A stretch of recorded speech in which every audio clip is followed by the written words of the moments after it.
Go. Have you ever had the opportunity to read Uncle Tom's Cabin by Harriet Beecher Stowe? Or what about the world-renowned story of Tom Sawyer? Both are very important parts of our country's history, yet they have been deemed unsuitable to read all over the country in public libraries and schools. Reading is the gateway to knowledge and imagination. Young people should not have that gateway blocked off. Why then does it continue to happen? Censoring reading material goes against basic rights and disables young people. Ever since I was a little kid, I've enjoyed reading anything I get my hands on. When I discovered that kids all over the country were having it taken away from them, I was outraged. I began to do my research and discovered that many of the reasons why our literature is being taken away is through fear and ignorance. Today in my speech, I will discuss infamous books that have been banned and why. Next, I will discuss cases in which censorship was proven to go against our basic rights. And finally, I will give additional disadvantages and outcomes of restricting literature from students. Censoring reading material goes against basic rights and disables young people. An article in Time magazine titled Top 10 Reasons for Banning Books, Sarah Bingley says the single most popular reason books are banned is sexually explicit material, followed by offensive language. A demographic in Sarah Bingley's article states that 1,500 books banned between the years of 2000 and 2009 were because of sexually explicit material. This was following with offensive language with 1,200 cases.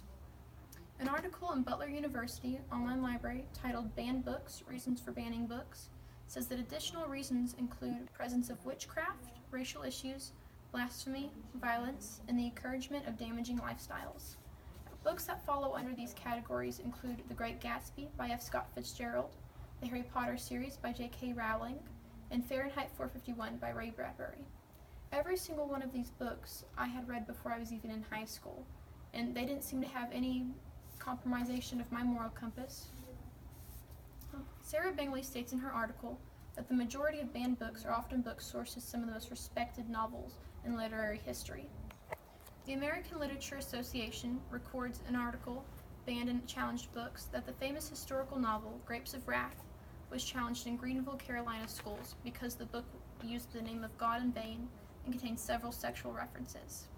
Another recording stated that the Pulitzer Prize-winning novel, To Kill a Mockingbird, was objected in Cherry Hill, New Jersey in 2007 because it depicts how blacks were treated by members of a racist white community in an Alabama town during the Depression. Now, of course, parents do not want their children exposed to morally compromising stories, but taking away their literature is not the right solution. Many people who try to take away books from children are simply misinformed and fearful. They are acting off their emotion. They are running high off anger and fear. Other people that try to take it away mean well, but they just fall into the bandwagon. Banning books does not help children. It harms them. It takes away their right to read. It takes away their knowledge and their imagination. As books get taken away by fear, other people are fighting to protect these rights. Taking away books violates First Amendment rights. Our forefathers founded this country on the freedom of speech. By taking away literature from students, we are compromising that freedom. American Library Association quotes Supreme Court Justice William O. Douglas, saying that restriction of free thought and free speech is the most dangerous. It is the one un-American thing that can defeat us. People fear to read what is unpopular. When we disgrace them for what they're reading, we are instilling fear, and we are instilling the rule that they cannot read that. We are discouraging their learning, and we are discouraging their ability to know. Court cases have been held all across the country concerning censoring reading material. In an article on the website for the First Amendment Center, Claire Mullally wrote an article titled Banned Books, in which she quotes the findings in the court case Board of Education of Island Tree District versus Pico, in which the ruling included that local school boards may not remove books from library shelves simply because they dislike the ideas contained in that book. Of course, not every book removal makes it to the courtroom. Mullally states that sometimes a book is removed and stays lost to the community. Fear is an enemy to knowledge. It harms others. By fearing what's inside a book, you're hurting children.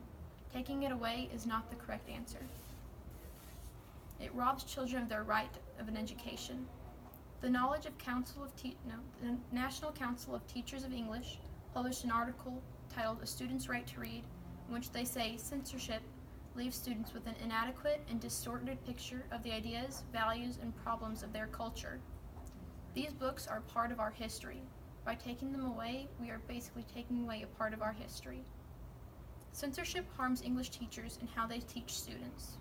Jane Agee published an article in the English Journal in 1999 titled "The Effects of Censorship on Experienced High School English Teachers," in which she notes, "Even the threat of censorship works to exasperate the fears of teachers and to undermine their attempts to introduce a broad range of text." If English teachers are constantly having to worry about what's going to get taken away from their curriculum and getting punished for what they teach their students, they will not be adequately teaching the kids. We are robbing children of education by taking away their literature. All in all, banning books is not only unconstitutional, but is also detrimental to education. Well-known books that are all loved across the country have been tried for many different reasons. Banning for personal agenda is a violation of rights, and censoring literature handicaps students in their ability to learn. So the next time a library doesn't have a book, inquire as to why. You might teach someone something as well as help a child learn. Thank you.